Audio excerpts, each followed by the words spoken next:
मुंबई महापालिका निवडणुकीत भाजप शिवसेना युती संदर्भात चर्चेला सुरुवात झाली आहे। शिक्षण मंत्री विनोद तावडे यांच्या निवासस्थानी झालेल्या बैठकीत युती संदर्भात प्राथमिक मुद्द्यांवर चर्चा झाली। नेत्यांच्या भेटीत चर्चेतून काही मुद्दे समोर आले, ते आता मुख्यमंत्री आणि उद्धव ठाकरे यांच्या समोर मांडले जाणार आहेत। सीएम आणि उद्धव यांसाठी एकत्र भेटतील, ते काही मुद्द्यांवर चर्चा करतील अशी माहिती अनिल देसाईंनी दिली आहे। तर 21 जानेवारीपर्यंत युती संदर्भात चर्चा पूर्ण करू अशी डेडलाईन निश्चित केली जाईल असं आशिष शेलार यांनी सांगितलंय। बैठकीत कोणताही फॉर्म्युला मांडला गेला नाही असंही शेलार यांनी स्पष्ट केलंय। विधानसभेत आघाडी घेतलेल्या वॉर्डांवर भाजप दावा ठोकणार आहे। जर भाजपनं 115 जागांवर दावा केला तर शिवसेना 112 जागा स्वीकारणार का याकडे लक्ष लागलंय।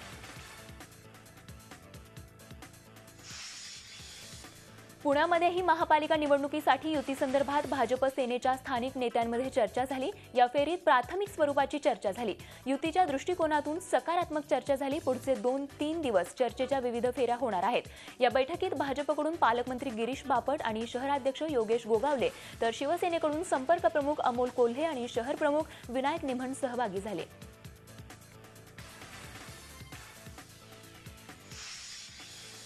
दादर माहीम विधानसभा मतदारसंघात महापालिका निवडणुकीसाठी शिवसेना, मनसे आणि भाजप या तिन्ही पक्षांमध्ये प्रचंड चुरस पाहायला मिळणार आहे। मराठी भाषिकांच्या या बालेकिल्ल्यावर झेंडा कुणाचा याला मोठं महत्त्व येणार आहे। तिन्ही पक्षांमध्ये यासाठी चांगली स्पर्धा पाहायला मिळणार आहे।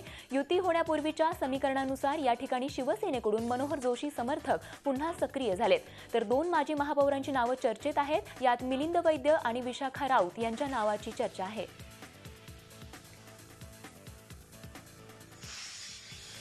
मुंबई महापालिका निवडणुकीत दादरच्या बालेकिल्ल्यात चुरशीचा सामना रंगण्याची शक्यता निर्माण झाली आहे। दादरच्या माहीमच्या 191 वॉर्डमधून भाजपतर्फे खासदार किरीट सोमय्या यांच्या पत्नी मेधा ओक सोमय्या यांना उमेदवारी मिळण्याची शक्यता आहे। हा वॉर्ड महिलांसाठी राखीव झाल्यानं सध्याचे मनसेचे नगरसेवक आणि गटनेते संदीप देशपांडे यांच्या पत्नी स्वप्ना देशपांडे यांना तिकीट मिळण्याची शक्यता आहे। तर शिवसेनेकडून माजी महापौर आणि माजी आमदार विशाखा राऊत यांचं नाव पुढे येतंय। दरम्यान या तिन्ही उमेदवारांच्या नावावर शिक्कामोर्तब होणं अजून बाकी आहे। दरम्यान शिवसेना भाजप युतीच्या चर्चेत या जागेवरून खटका उडालाय। दोघांनाही हा वॉर्ड हवा आहे। ठाण्यातले विरोधी पक्षनेते संजय भोईर, ज्येष्ठ नगरसेवक देवराम भोईर, स्थानिक नगरसेवक उषा भोईर आणि माजी नगरसेवक रवींद्र पाटील यांनी शिवसेनेत प्रवेश करणार आहे। त्यामुळे आता ठाण्यात राष्ट्रवादीला मोठा धक्का बसलाय। निवडणुकांच्या पार्श्वभूमीवर सगळ्याच पक्षांमधून नाराजांचे आउटगोईंग आणि इनकमिंग सुरू आहे।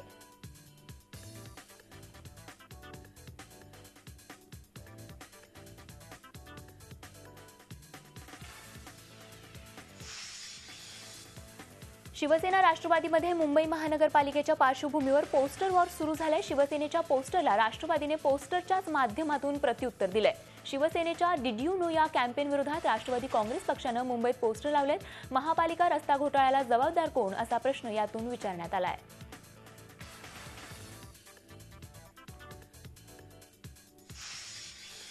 विधान परिषदेच्या 5 जागांसाठी काँग्रेस राष्ट्रवादीने शेकापनं आघाडी केली आहे। काँग्रेस अमरावती, नाशिक आणि नागपूर पदवीधर मतदारसंघाची निवडणूक लढणार आहे, तर राष्ट्रवादी काँग्रेस औरंगाबाद शिक्षक मतदारसंघाची निवडणूक लढवणार आहे। त्याचवेळी शेकापला कोकण शिक्षक मतदारसंघाची जागा सोडण्याचा निर्णय घेतला गेलाय।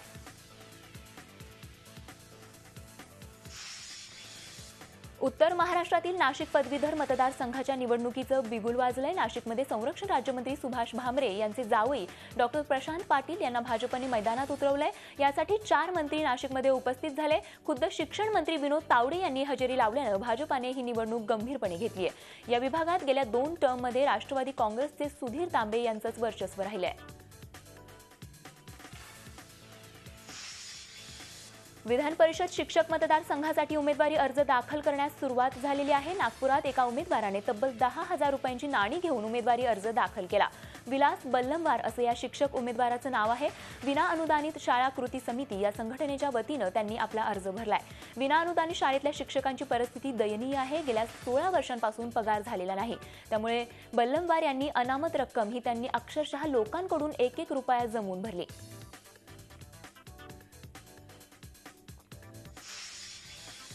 नागपुरातून विधान परिषदेवर निवडून गेलेले आमदार आपला फंड विकत असल्याचा दावा राज्याचे ऊर्जा आणि उत्पादन शुल्क मंत्री आणि पालकमंत्री चंद्रशेखर बावनकुळे यांनी केलाय। विशेष म्हणजे राज्याचे मुख्यमंत्री देवेंद्र फडणवीस यांच्या समोरच त्यांनी हा दावा केलाय। बावनकुळे यांचे वादग्रस्त विधान मुख्यमंत्र्यांनाही रुचलेले नाहीये। त्यांनी सरकारच्या महत्त्वाच्या निर्णयांचा पाढा वाचला। इतकंच नव्हे तर शिक्षकांच्या नियुक्तीत भ्रष्टाचार होत असल्याचेही आरोप सातत्याने होत असल्याने याबाबतीत सरकार योग्य तो निर्णय घेणार असल्याची ग्वाही मुख्यमंत्र्यांनी दिली आहे। त्यांनी जेवढे काही फंड दिला असेल तो शिक्षकांनी मागितलेल्या शिक्षकांनी मागितलेल्या मतदारांनी जे काम सांगितलं त्यांनी त्याच्यावर खर्च केलं आणि त्यामुळं संपूर्ण असतील छोटे छोटे कामं आणि त्यामुळं आमची नाराजी कुणाची नाही। मी सहज त्याच्या समोर सांगितलं पण त्यांनी आपला पैसा सुद्धा आमदार फंड नाहीतर मी तुम्हाला सांगतो आमदार फंड असे विकतात विधान परिषदचे आमदार।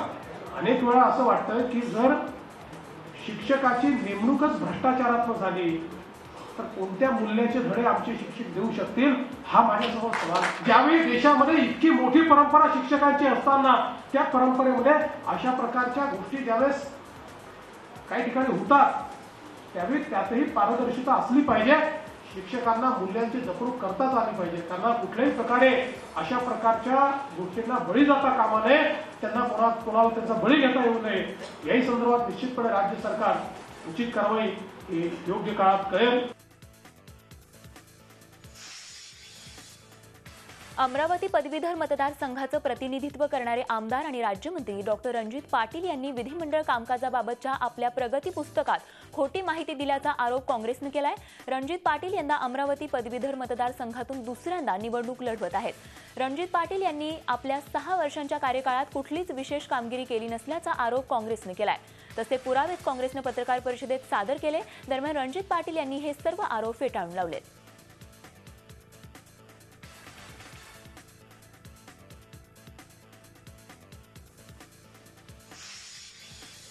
राष्ट्रवादी काँग्रेसचे प्रदेशाध्यक्ष सुनील तटकरे आणि त्यांचे बंधू अनिल तटकरे यांच्यातील वाद संपवण्यासाठी आता खुद्द राष्ट्रवादी काँग्रेसचे अध्यक्ष शरद पवार सरसावलेत। या दोघांनाही पवारांनी बारामतीला बोलावलंय। दोघांमधील वाद मिटवण्यासाठी आता पवारांनी शिष्टाई करण्याचं ठरवलंय। नुकत्याच पार पडलेल्या नगरपरिषद निवडणुकीत अनिल तटकरेंनी पक्षाविरोधात काम केलं होतं। तसंच सुनील तटकरेंचा पुतण्याही शिवसेनेत दाखल झालाय। त्यामुळे आता शरद पवारांच्या शिष्टाईला यश येणार का याकडे साऱ्यांच्या नजरा लागल्यात।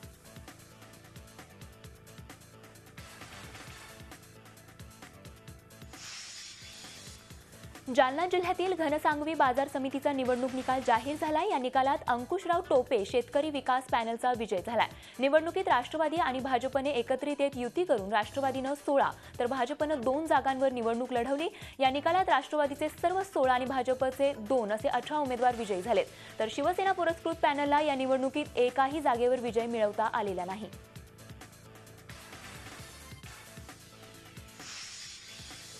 गडचिरोली जिल्हा परिषद आणि पंचायत समिती निवडणुकीवर बहिष्कार टाकण्याचा इशारा माओवाद्यांनी दिला आहे। तशी पत्रकं त्यांनी एटापल्ली तालुक्यात टाकली आहेत। पालकमंत्री अमरीश अत्राम यांच्यावरही सुरजागड प्रकल्पावरून या पत्रकांद्वारे टीका करण्यात आली आहे। स्थानिक जनतेऐवजी पालकमंत्री उद्योगपतींचं समर्थन करत असल्याचा आरोप यामधून माओवाद्यांनी केला आहे।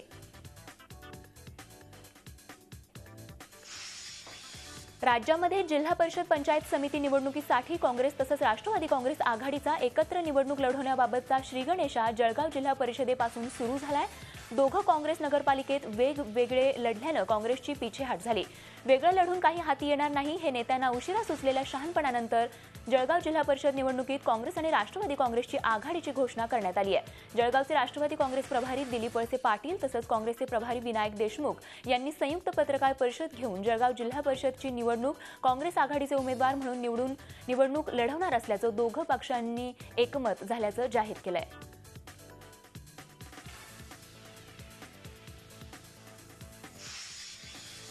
एटीएम मधून पैसे काढण्याची मर्यादा आता वाढवण्यात आली आहे। आता दिवसाला तब्बल 10,000 रुपये काढता येणार आहेत। मात्र बँकेतून आठवड्याला पैसे काढण्याची मर्यादा 24,000च कायम ठेवण्यात आली आहे। तर करंट अकाउंटमधून पैसे काढण्याची मर्यादा 50,000हून 1 लाखांपर्यंत वाढवण्यात आली आहे। त्यामुळे नोटाबंदीच्या निर्णयानंतर तब्बल 2 महिन्यांनी सामान्यांना काही प्रमाणात का होईना दिलासा मिळाला आहे।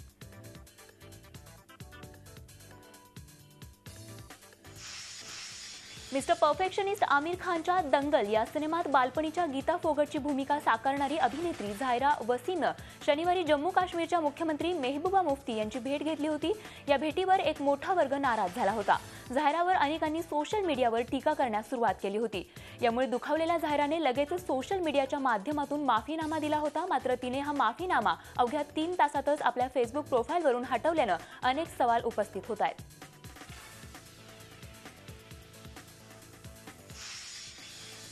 जगातल्या 50% गरिबांकडे असलेल्या संपत्ती इतकी माया जगातल्या सर्वात श्रीमंत केवळ 8 जणांकडे एकवटली आहे। ऑक्सफॅम या ब्रिटन स्थित संस्थेनं जाहीर केलेल्या अहवालात ही बाब स्पष्ट झाली आहे। द इकॉनॉमी फॉर द 99% असं या अहवालाचं नाव आहे। जगामध्ये गरीब आणि श्रीमंत ही दरी अधिक वाढल्याचं यामुळे अधोरेखित झालंय। 2016 मध्ये घडलेल्या 2 मोठ्या घटनांचा या अहवालात उल्लेख आहे। युरोपियन युनियनमधून बाहेर पडण्यासाठी ब्रिटनचा कौल आणि ट्रम्प यांची निवड हे आर्थिक असमतोल वाढत असल्याचे परिणाम आहेत, असं या अहवालात सांगण्यात आलंय।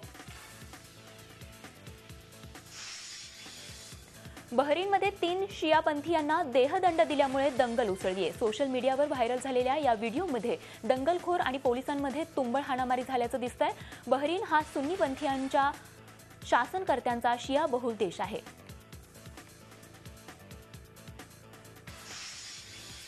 किर्गिस्तानच्या मानास विमानतळाजवळ टर्कीचं कार्गो विमान कोसळलं। यामध्ये किमान 37 जणांचा बळी गेलाय। मृतांमध्ये बहुतांश लोक हे विमान कोसळलं त्या भागातले ग्रामस्थ असल्याचं अधिकाऱ्यांनी सांगितलं।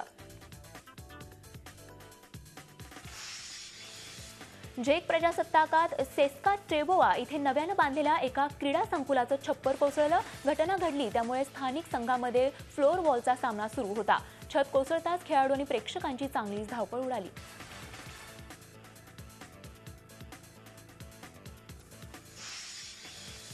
अमेरिकेच्या टेक्सासमध्ये क्लिफ्टन शहरात चक्रीवादळानं तडाखा दिलाय। यामुळे अनेक भागात पडझड झाली आणि विजेच्या तारा तुटल्या। हिल काउंटी या भागालाही वादळाचा मोठा फटका बसलाय। काळ आला होता पण वेळ आली नव्हती याचाच अनुभव एका जपानी पर्यटकानं ऑस्ट्रेलियात घेतला। अख्खी रात्र हा पर्यटक आपल्या सर्फबोर्डवर समुद्रामध्ये तरंगत राहिला। अखेर त्याला पहाटे मेडिटेरियन शिपिंग कंपनीच्या एका जहाजानं वाचवलं।